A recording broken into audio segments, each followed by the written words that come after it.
우리 자유사랑과 인사합시다. 사랑하고 축복합니다. 인사하겠습니다. 사랑하고 축복합니다. 우리 4층 또 사랑하고 축복합니다. 우린 지난 시간에 사무엘의 고별 설교를 통해 이방 나라와 같은 왕을 구한 그 이스라엘의 죄가 얼마나 큰 죄였는가 하는 것을 한 번 더 확인했습니다. 이제 오늘부터 이제 본격적으로 사울 왕의 이야기가 이제 펼쳐지는데요. 이제 읽어봐서 아시겠지만 이제 시작부터가 별로 좋지가 않습니다. 어떻게 안 좋은가? 우리 1절, 2절 말씀을 볼게요.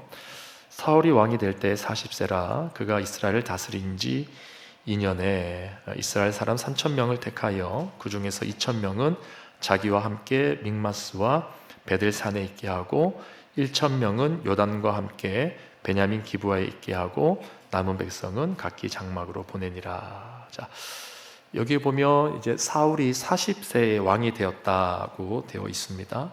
한 가지 좀 참고적으로 짚고 넘어갈 것은 사실 히브리 성경 사본에는 사울의 나이가 정확히 몇 세인지 나와 있지는 않습니다. 누락이 된 건지 오기가 발생한 건지 정확히 알 수 없고요. 학자들은 이것이 이제 훼손된 것이다 라고 많이 이제 봅니다. 그래서 다양한 견해를 내놓는데 쉬운 성경이나 세번역 성경, 또 영어 성경 중에서 잘 알려진 NIV 성경, 여기에서는 오늘 본문에서 사울의 나이를 30세라고 기록을 하고 있습니다. 우리 성경에는 40세라고 되어 있는데 거기서는 30세라고 되어 있고, 또 ESV 성경이라고 또 요즘에 많이 읽히는 영어 성경이 있습니다. 그 ESV 성경 같은 경우는 아예 나이를 기록하고 있지 않습니다. 정확히 알 수 없기 때문에 아예 기록을 하지 않는 겁니다. 그래서 이 부분에 대해서 우리가 정확히 알 수 없기 때문에 혹시라도 또 영어 성경을 보시거나 또 다른 번역본을 보시면서 이거 이상하다, 왜 이렇게 나이가 다르지 라고 생각하는 분이 혹 계실까봐, 제가 보니까 전 있을 것 같진 않은데 혹 계실까봐 제가 일단은 말씀을 드리는 거고요. 일단은 그냥 넘어가셔도 괜찮을 것 같습니다. 이제 중요한 것은 이제 그 부분이 아니고 이제 그 뒷부분이에요. 그 뒷부분에 사울이 이제 40세에 왕이 됐다 그러고 나서 그 뒤에 나오는 말이 뭐냐면 그가 다스린 지 2년에 이렇게 말하고 있습니다. 그가 다스린 지 2년에 벌써 좀 뉘앙스가 느껴지시나요, 여러분? 뭔가 좀 부정적인 뉘앙스. 여기서 그가 왕이 된 지 2년에 라고 하는 말은 그가 왕이 된 지 얼마 되지도 않았는데, 고작 2년도 채 되지 않았는데 이제 그런 뉘앙스를 담고 있는 겁니다. 그러니까 무슨 말이에요? 2년도 안 됐는데 벌써 뭔가 문제가 발생했다는 거죠. 이제 그 이야기가 이제 펼쳐지는 겁니다.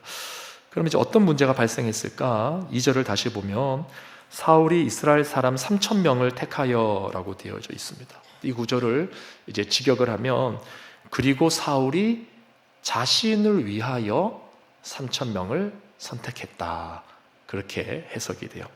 사울이 자신을 위하여 이스라엘로부터 3,000을 택했다. 자, 벌써 감이 오시죠, 여러분?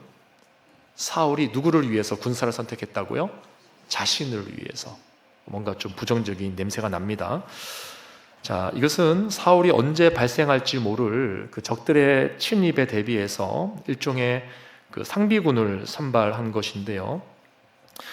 지난번 장로들의 요구가 뭐였냐면 다른 나라와 같은 왕을 세워달라는 거였죠. 다른 나라와 같은 왕. 그래서 사울은 바로 여기에 화답이라도 하듯이 다른 나라와 같이 상비군을 지금 이제 만들고 있는 겁니다. 좀 더 안전한 국방을 위해서 상비군을 모집하고 있는 거예요. 근데 이스라엘은 과거에 이렇게 상비군을 선발한 적이 없었죠. 이스라엘은 하나님께서 시마다 때마다 도우시는 신정국가였습니다. 그래서 나라에 위기가 발생하면 원래 훈련되어져 있던 상비군이 딱 동원되는 것이 아니라 그 자리에서 즉각적으로 사람들이 소집이 되고 모아지는, 그리고 특별히 하나님이 세우신 사사라는 사람을 통해서 일당백의 역할을 감당케 하는 이제 그런 시스템으로 나라가 보호를 받았던 거죠. 자, 그런데 이제는 상황이 달라졌다는 말입니다. 장로들의 요청에 따라, 이스라엘 백성들의 요구에 따라 사울 자신이 이제는 자신의 왕으로서의 어떤 강력한 그 전쟁 수행 능력, 그것을 좀 이렇게 보일 때가 온 거예요. 그래서 상비군을 지금 모집하고 있는 겁니다. 이 부분을 묵상하면서 이런 생각을 해보았어요. 우리가 살다 보면 어떤 주변 환경의 그 요청에 의해서 뭔가를 자꾸 내가 이제 보여줘야 할 때가, 그런 압박을 받을 때가 있습니다.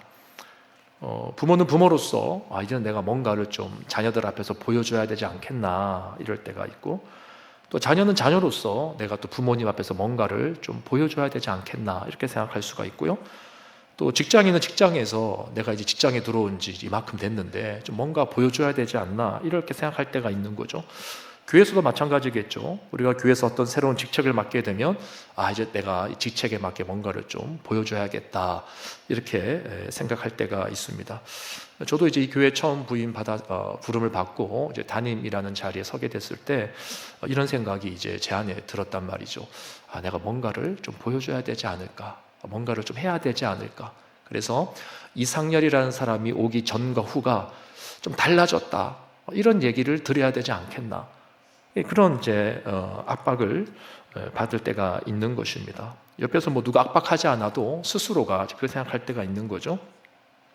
우리 다 마찬가지일 것 같아요. 그래서 만약에 우리가 그런 것을 보여주지 못하면 어떤 생각을 하냐, 내 입지가 약해진다는 생각을 할 수 있고, 혹은 더 나은 인정을 받지 못한다는 불안감 때문에 우리가 두려워할 수도 있고, 그래서 자꾸만 어떤 성과를 나타내 보이고자 하는 그런 이제 유혹을 이제 받게 되는 것이죠.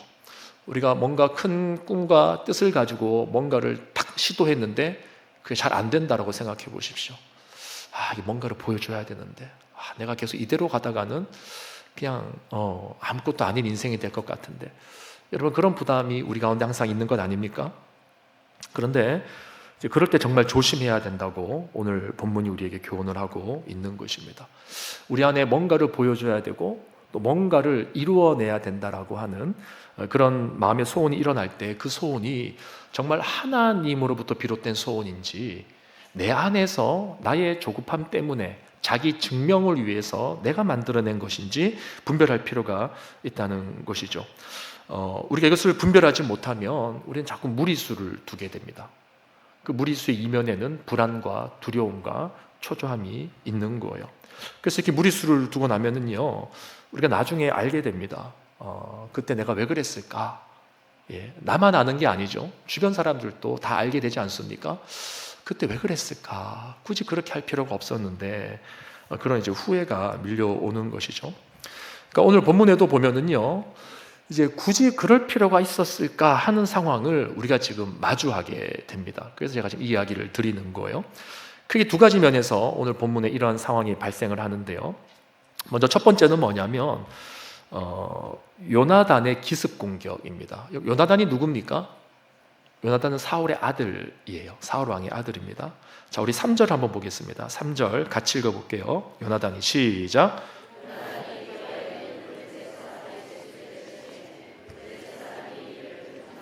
사울이 온 땅에 나팔을 불어 이르되 히브리 사람들은 들으라 하니. 자, 여기에서 요나단이 게바에 있는 블레셋 사람의 수비대를 쳤다라고 되어 있습니다.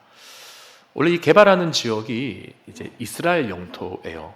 그러니까 블레셋의 수비대가 있지만 원래 그 땅은 이스라엘 땅입니다. 근데 당시에 블레셋이 워낙에 강하다 보니까 이곳까지 블레셋의 수비대가 이제 자리를 잡고 있었던 곳이죠. 지리적으로 보면 사울의 군대가 있는 믹마스와 요나단의 군대가 있는 기브아, 그러니까 믹마스와 기브아가 이렇게 있다 그러면 이 사이에 있는 지역이 게바라고 하는 지역입니다. 거리적으로는 믹마스와 기브아 모두가 다 이 게바와 가까운 지역이었는데, 굳이 따지면 기브아보다는 믹마스가 좀 더 가까웠어요. 자, 믹마스에는 누구의 군대가 있었다고요? 사울의 군대. 그리고 기브아에는요, 요나단의 군대. 요나단의 군대가 1,000명, 그리고 사울의 군대가 2,000명.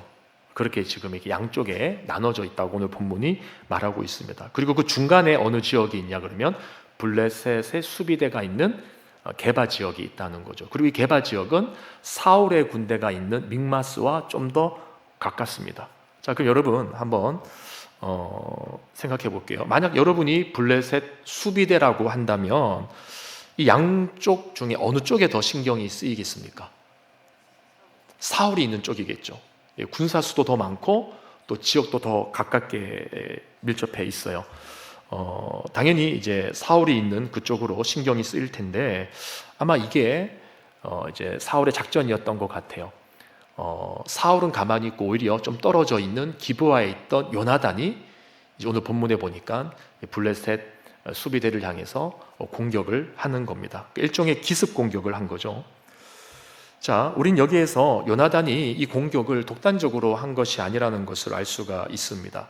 당연히 사울과 의논을 했을 것인데요. 4절을 볼까요? 4절에 보면 3절을 다시 보면 요나단이 블레셋 수비대를 쳤을 때 누가 나팔을 불었다고 되어 있습니까?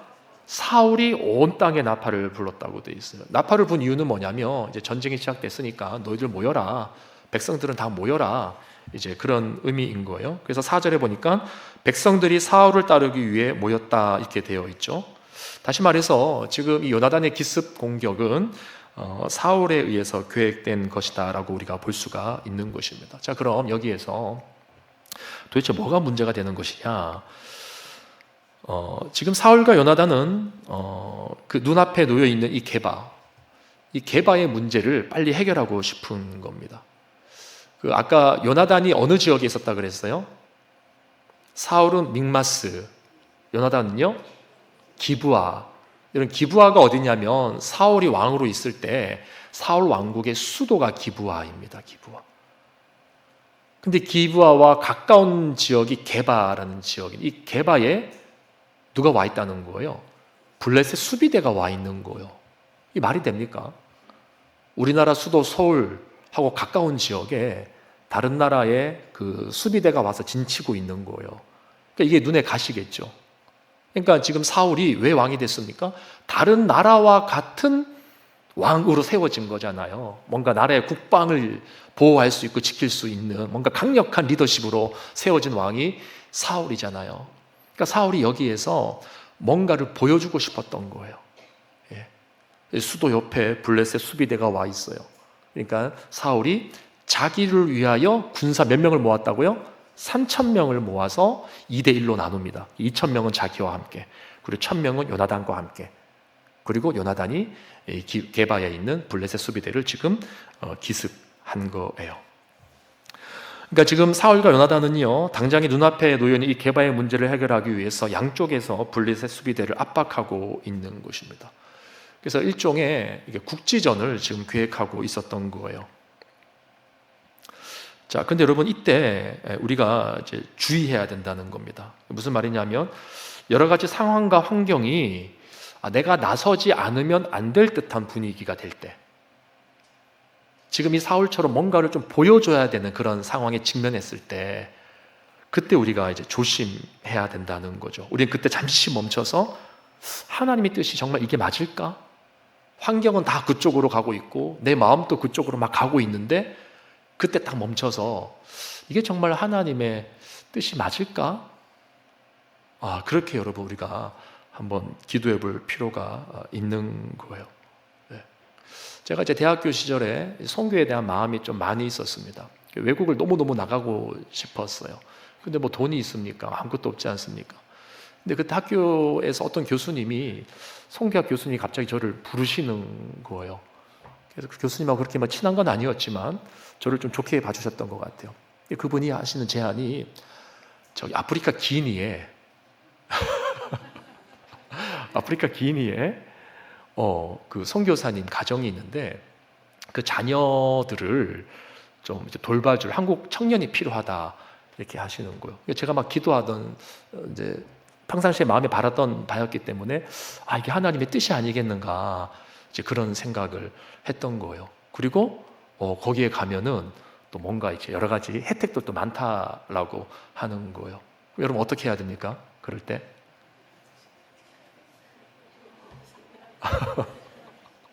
여러분 지금 아프리카 기인이라 그래가지고 지금 약간 망설이시는 것 같은데, 만약에 거기가 뭐 좀 선진국이었으면 여러분 어땠을 것 같아요?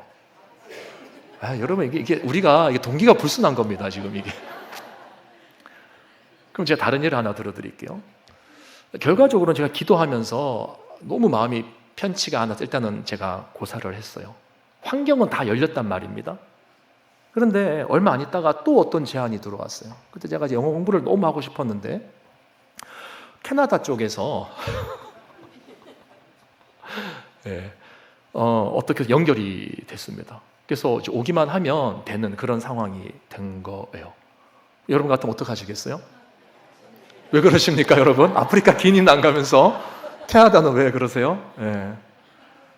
제 마음 가운데 뭔가 이제 소원이 있었고, 근데 그쪽으로 길이 열리는 것 같아서 가면은 그냥 다 돼준다는 거예요. 그래서 이런가 저런가 하나님 뜻이 뭔가.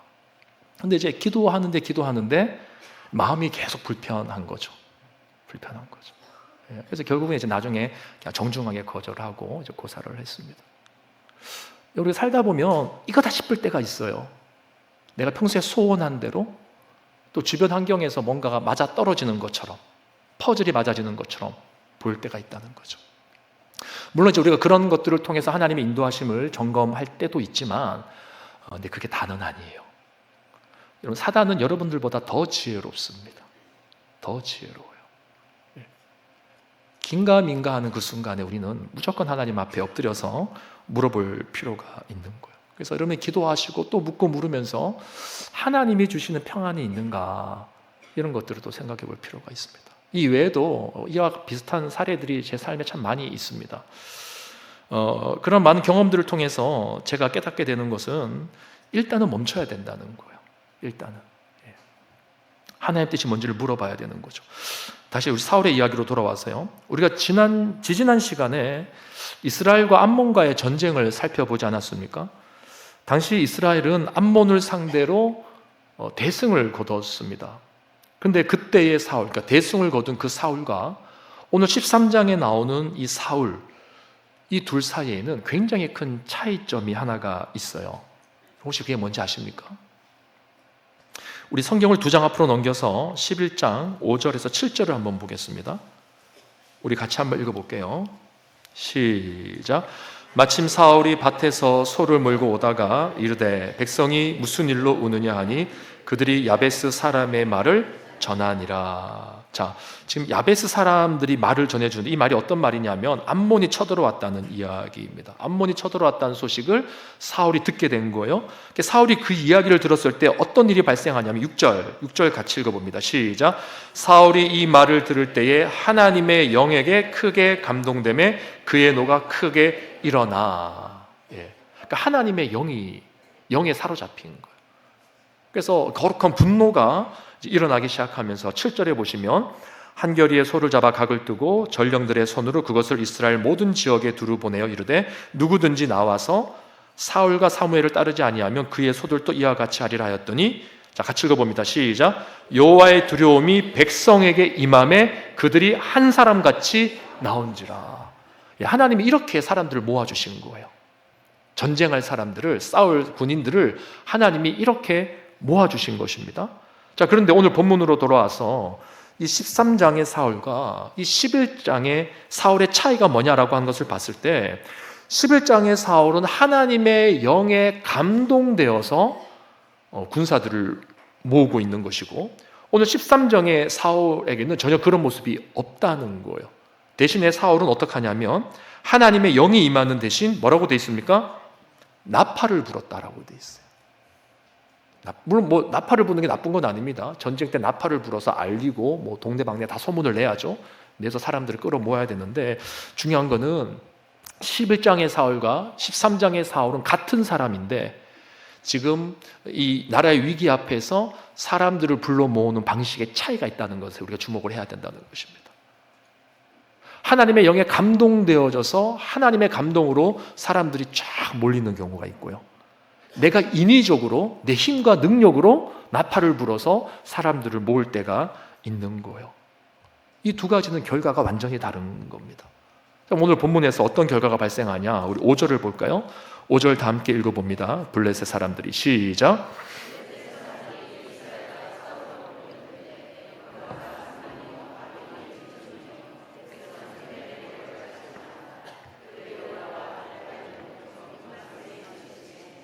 자, 여러분 이게 지금 무슨 의미인지 아십니까? 이게 지금 무슨 말이냐면요. 지금 보세요. 블레셋 병거 3만이 왔다고 되어 있습니다. 마병 6,000명. 그리고 해변의 모래와 같은 수많은 군사들이 다 동원이 됐어요. 이 사람들이 지금 어디 사람들입니까? 블레셋 사람들인 거예요. 이게 지금 무슨 이야기냐면 요나단이 처음에 블레셋 수비대를 공격할 때는, 기습할 때는 일종의 그 국지전을 사울이 계획을 했던 것 같아요. 그런데 일이 지금 어떻게 크게 이제 바뀌었냐면 전면전으로 바뀐 겁니다. 사울이 예상했던 게 아니에요. 한번 치고 빠지고 그냥 그 앞에서 자신의 좀 입지를 나타내고 그래도 수도 근처, 기부하라고 하는 수도 근처에는 블레셋 수비대가 있으면 안 되지 라고 하는 생각으로 뭔가 좀 이제 구색을 맞추려고 그렇게 딱 기습 공격을 하고 치고 빠지려고 했는데 이게 지금 어떻게 돼버렸냐면 전면전으로 바뀌어버린 겁니다. 그러니까 얼마나 당황을 했겠어요. 그 당황한 장면이 이제 6절, 7절에 나옵니다.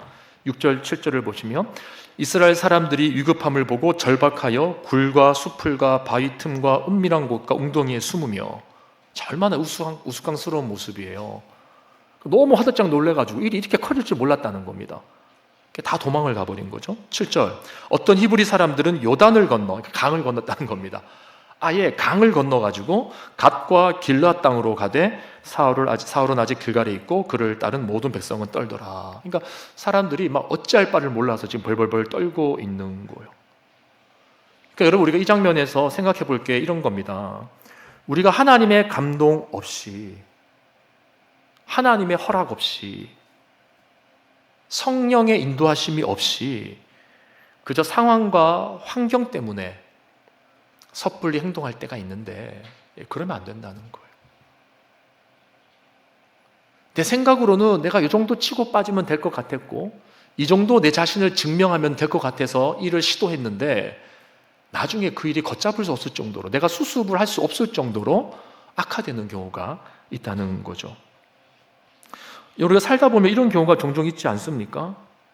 저도 이제 이런 경우가 종종 있었습니다. 너무 창피해서 여러분 앞에 이 시간 말을 못하는 것뿐이지 아마 여러분들도 아마 이런 경우가 있었을 거예요. 한번 잘 생각해 보십시오. 우리 삶 중에 이런 패턴이 반복되는 분들도 있습니다. 여러분, 하나님의 감동이 없이, 성령의 인도하심 없이 쉽게 일을 결정하는 경우가 있는 분들이 있는데 여러분 절대로 그러시면 안 됩니다. 우리는 하나님께 묻고 또 물어야 되는 거예요. 성도의 정체성은 묻는 데에 있습니다. 물어야 되는 거예요. 시간이 지나고 나면 내가 옳다고 생각한 것들이, 내가 최선이라고 생각했던 것들이 사실상 그것이 우리의 발목을 붙잡고 흔드는 경우가 얼마나 많은지 모르는 거죠.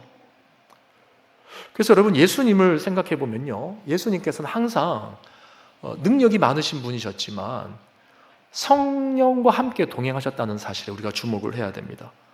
누가복음 4장 18절 19절 말씀을 같이 한번 읽어볼게요. 누가복음 4장 18절 19절 시작. 주의 성령이 내게 임하셨으니 이는 가난한 자에게 복음을 전하게 하시려고 내게 기름을 부으시고 나를 보내사 포로된 자에게 자유를, 눈먼 자에게 다시 보게 함을 전파하며 눌린 자를 자유롭게 하고 주의 은혜의 해를 전파하게 하려 하심이라 였더라. 자, 이 말씀은 이사야서의 말씀의 인용인데 이 말씀 자체가 예수님의 공생의 사역의 모든 것을 집약한 그 성격을 아주 간추린 그 내용이 바로 이 내용입니다. 주님께서 우리 가운데 오셔서 복음을 전하시고 또 포로된 자에게 자유를, 눈먼 자에게 다시 보게 함을, 눌린 자에게 자유로움을, 그리고 주의 은혜의 해를 전파한 이 사역을 예수님이 하러 오셨다는 거예요. 그런데 이 말씀의 앞부분을 한번 보십시오. 앞에 전제가 뭡니까? 18절 말씀을 띄워주시면 감사하겠습니다. 주의 성령이 내게 임하셨으니라고 되어 있죠. 주의 성령이. 예수님이 자기 자신에게 하는 이야기입니다.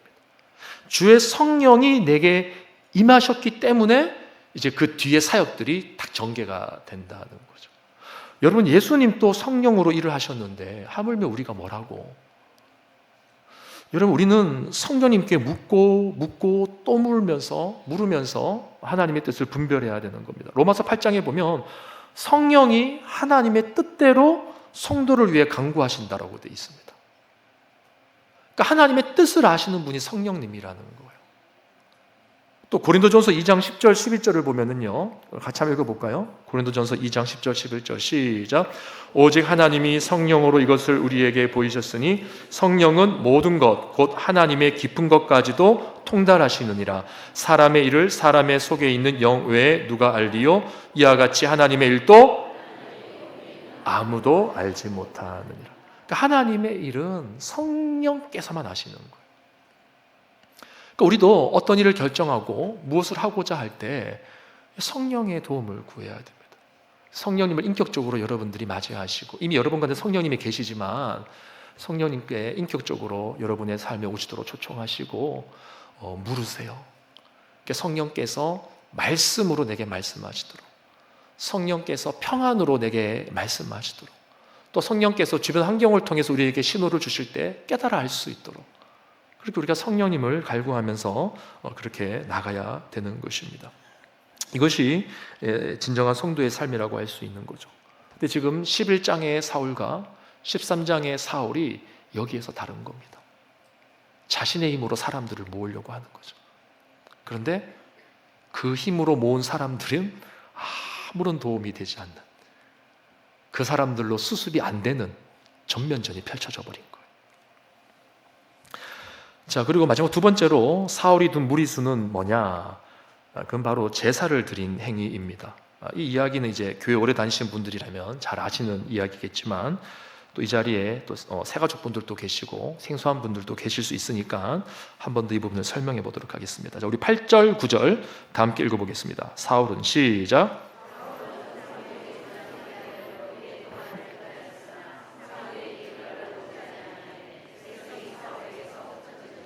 사울이 이르되 번제와 화목 제물을 이리로 가져오라 하여 번제를 드렸더니, 자, 이 무슨 말이냐면 지금 갑자기 예상치 못한 전면전이 펼쳐지면서 온 백성들이 두려움에 벌벌 떨기 시작하고 도망가기 시작했습니다.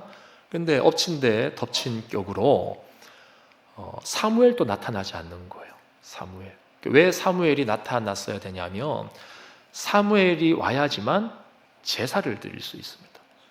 그러니까 사울이 지금 제사를 드리고자 하는 이유가 뭔지 한번 생각해 보세요. 갑자기 전쟁하다 말고 제사를 왜 드리려고 하는 걸까요?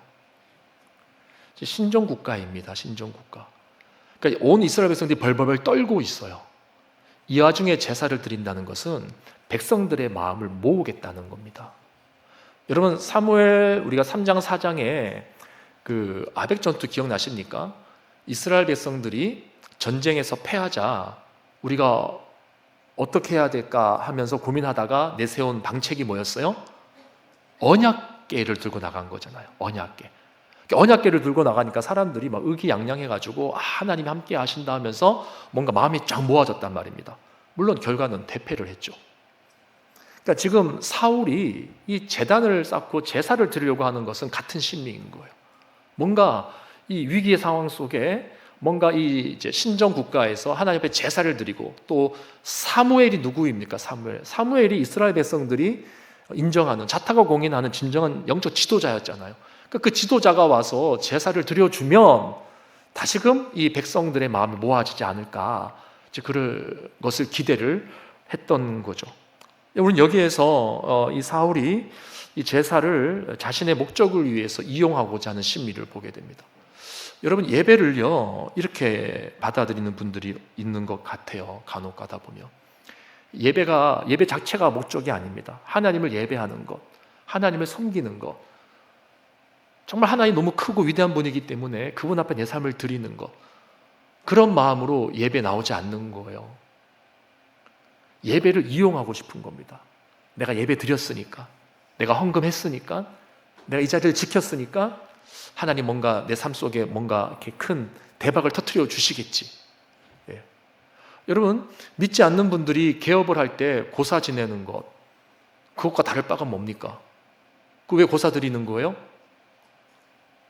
뭔가 이제 개업했으니까 뭔가 안 좋은 기운들은 다 물러가고 뭔가 잘 성공해야 된다, 그런 차원에서 하는 것 아니에요? 만약에 우리가 그런 마음으로 개업 예배를 드린다면 그것도 여러분 잘못된 겁니다. 우리가 오늘 이 자리에 나와서 예배 드리는 것도 마찬가지예요. 왜 우리가 예배를 드리는가 생각해 보셔야죠. 여러분, 절대 예배를 이용하려고 하지 마십시오. 예배는 이용할 게 아니에요. 자, 그런데 지금 사울은요, 사무엘이 나타나지 않으니까 막 조바심이 생겼습니다. 빨리 제사를 드려야 되는데. 그래서 이제 두 번째 무리수를 두는데 그게 뭐냐? 본인이 제사를 감행하는 거예요. 예. 사무엘이 늦게 오니까 이제 어쩔 수 없다. 그리고 자신이 이제 제사를 감행하는 것입니다. 자, 여러분, 사무엘이 왜 늦게 나타났을까요? 본문에는 여기에 대한 힌트가 전혀 없고, 제가 아무리 성경을 이렇게 봐도 그 이유는 알 수가 없어요. 대신에 이 부분을 곰곰이 묵상하다가 깨닫게 된 그 하나님의 마음이 있습니다. 여러분, 우리는 지금 이 전쟁을 바라보시는 하나님의 마음을 먼저 이해해야 돼요. 이 전쟁의 시작, 이 국지전으로 끝내려고 하다가 전면전이 돼버린 이 요나단의 기습, 이것을 허락한 사울, 이 광경을, 이 장면을 위에서 바라보고 계시는 그 하나님의 마음이 무엇이었을까를 생각해 봐야 된다는 거죠. 하나님은 지금 이 전쟁이 탐탁치가 않은 겁니다. 그러니까 지금 사무엘이 왜 늦게 나타났는가, 이게 중요한 것이 아니라 사울의 성급한 결정으로 시작된 이 전면전을 과연 사울이 어떻게 해결하려고 할 것인가. 비록 잘못된 시작이었음에도 불구하고 끝까지 이 상황 속에서 그래도 하나님의 도움을 구하고 하나님의 법도를 지키며 하나님의 그 질서를 지키려고 하는 마음이 있는지, 그런 것들을 하나님이 지금 이렇게 지켜보는 것, 지켜본다라고 여러분 생각되지 않으십니까? 하나님이 지금 그런 관점으로 이들을 바라보고 계시는 거예요. 원래 이 제사는 아무나 드리는 것이 아니죠. 이것은 당시 사무엘의 고유 권한이지 않았습니까? 엘리 제사장이 죽은 이후에 사무엘이 그 역할을 계속해왔던 겁니다. 근데 지금 사울 왕이 자신의 입지를 위해서, 또 위기의 모면을 위해서, 또 사람들이 막 도망가니까, 그리고 사무엘이 빨리 안 나타나니까 사울이 자신의 입지를 위해서 지금 이것을 강행하고 있는 거죠. 근데 하나님이 지금 그걸 보고 계시는 거죠. 그러니까 넘지 말아야 될 선이 있는데 그 선을 사울이 지금 넘어간 겁니다. 일종의 월권을 한 거죠. 근데 기가 막히게도 그가 월권을 하자마자 사무엘이 도착을 합니다.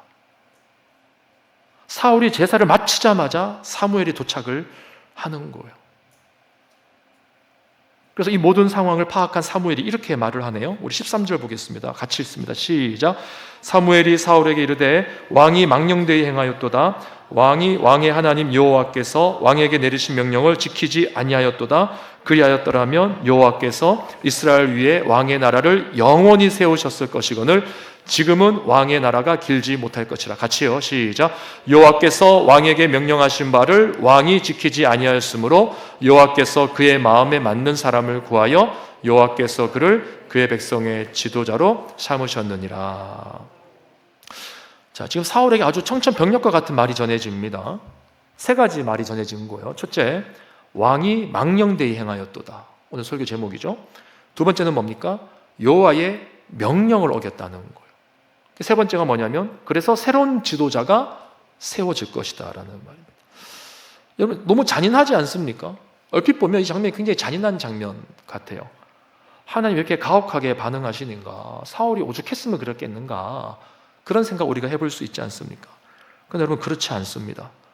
우리 이 부분을 이해하려면 두 가지를 이해해야 돼요. 첫 번째는 아까 말씀드린 것처럼 사무엘이 늦게 나타나고 사울이 제사를 강행한 그 장면만 볼 것이 아니라 처음에 지금 이 블레셋과의 전투가 어떻게 시작이 되고 있는가 하는 그 시작점부터 봐야 된다는 것. 그게 첫 번째고요.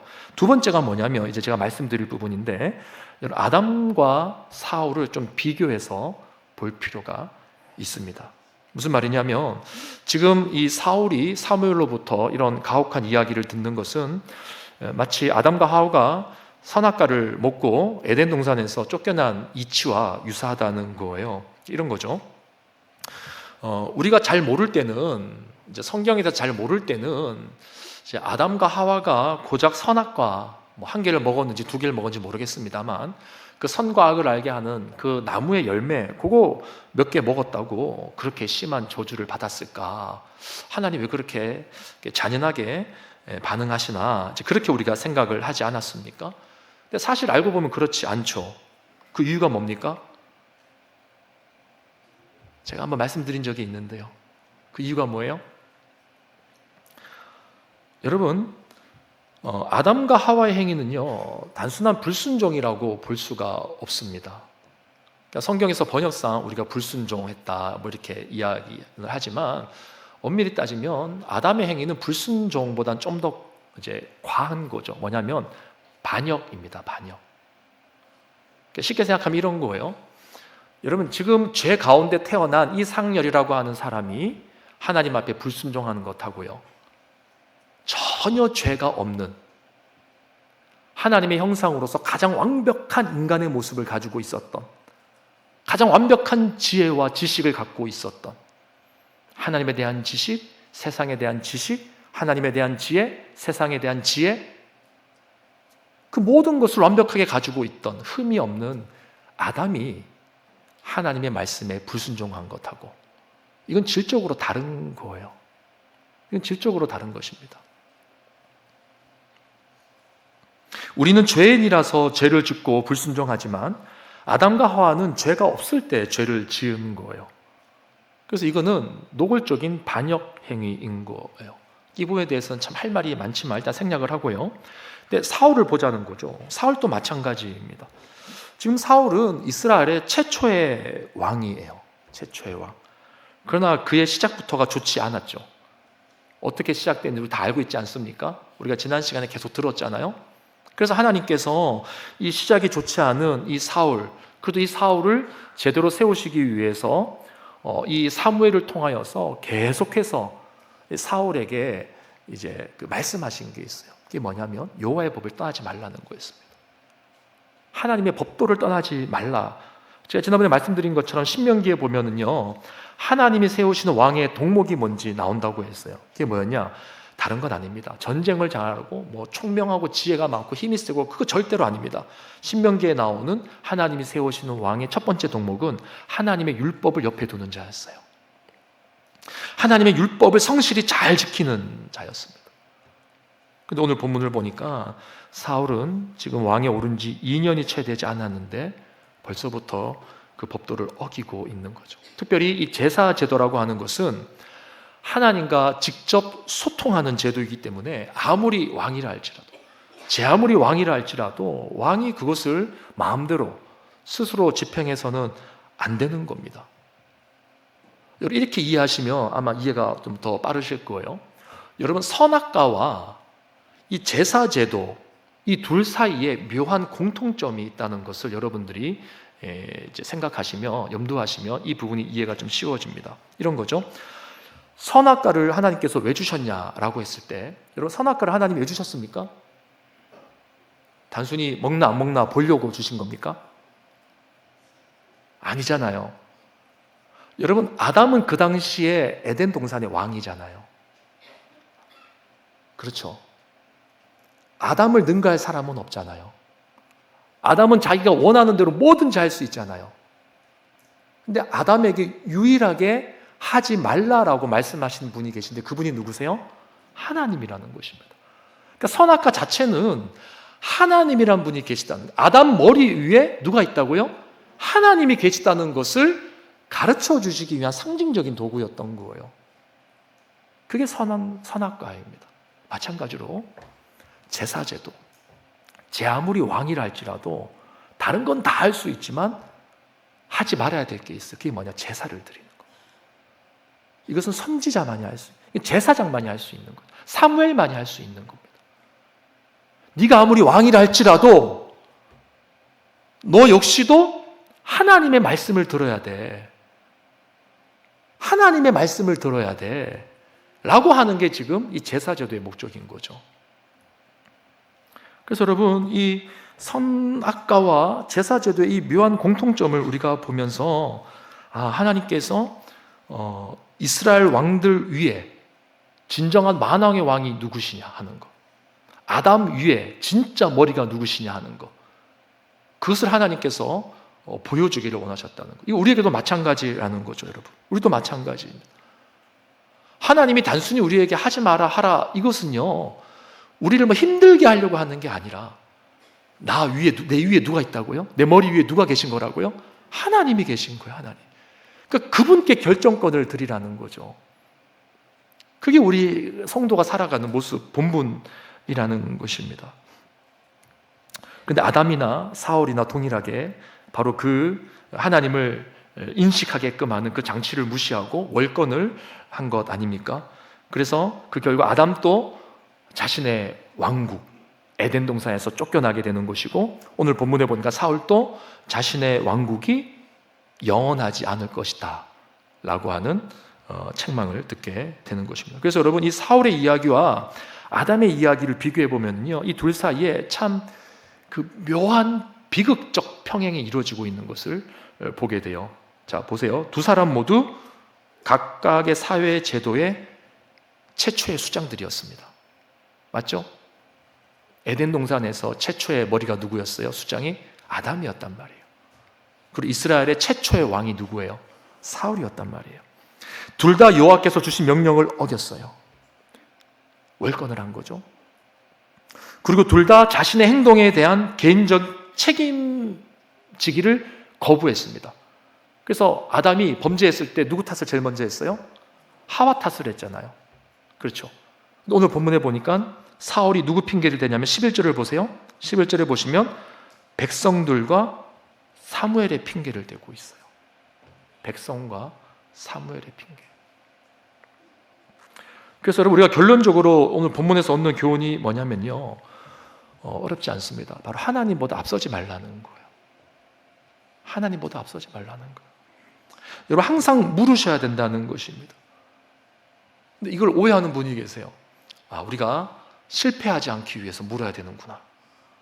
성공하기 위해서, 남들보다 돌아가지 않기 위해서, 남들보다 좀 덜 고생하려고 하나님께 물어야 되는구나. 여러분, 그거 아니라는 겁니다. 우리가 하나님께 묻는 이유는 오직 한 가지예요. 내 머리 위에 계신 분이 하나님이시기 때문입니다. 내 머리 위에 하나님이 계시기 때문에 그분께 여쭈는 거예요. 여러분이 여러분의 인생의 왕이 아니라 하나님이 에덴 동산의 왕이시고 이스라엘의 왕이시고 여러분의 인생의 왕이시기 때문에, 이 교회의 왕이시기 때문에 우리가 하나님 앞에 묻는 겁니다. 그거 말고는 우리가 묻는 이유가 없어요. 그분의 뜻을 따라가야 되기 때문에. 오늘날 이 예배를 얼마나 자기 수단화하는 사람들이 많이 있는지 모릅니다. 여러분, 하나님을 섬기는 이 신앙이라고 하는 이 자체를 수단화하는 분들이 많이 있어요. 성공하려고, 하나님께 잘 보여서 큰 무리 없이, 불편함 없이, 고통, 고난 없이 이 세상에서 좀 성공하려고. 저는 되게 슬퍼요. 이 부분을 준비하면서 굉장히 슬펐습니다. 우리 교회에 이런 분들이 있지 않을까? 우리 교회에 이런 분들이 있지 않을까? 이것 때문에 지금 이 순간 교회에 나와서 예배 드리는 분이 있지 않을까? 너무 슬퍼요. 여러분, 하나님은 그런 분 아닙니다.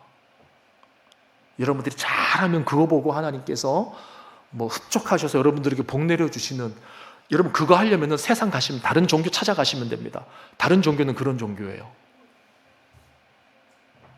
성경이 뭡니까? 성경에서 말하는 게 뭡니까? 우리가 죄인 되었을 때, 우리가 아직까지 죄인 되었을 때 하나님께서 자신의 아들을 우리에게 주신 거잖아요. 우리의 공로와 상관없이, 우리의 행위와 상관없이. 그래서 우리는 그걸 믿기 때문에 우리가 어떤 죄 가운데 있다 할지라도 염치불구하고서라도 그 약속을 믿고 하나님 앞에 나가지 않습니까? 그게 여러분 복음이죠, 복음. 이 자리에 우리 모두가 바로 이 복음을 누렸으면 좋겠어요. 그래서 이 복음을 여러분들이 진짜 누리시려면 오늘 이 시간 이후부터 바꾸셔야 됩니다. 뭘 바꾸느냐? 물으셔야 돼요. 하나님께 물으셔야 돼요. 성령님께 물으셔야 됩니다. 주님이 내 삶의 왕이십니다. 내 삶의 왕이신 주님을 따라서 나도 내 삶을 살아가겠습니다. 그 마음으로 우리가 신앙생활 할 때 정말 하나님의 그 능력이 우리 가운데 나타난다는 것, 그것을 우리 가슴에 꼭 새기는 우리 모두가 되기를 주님의 이름으로 축원합니다. 우리 들은 말씀 생각하면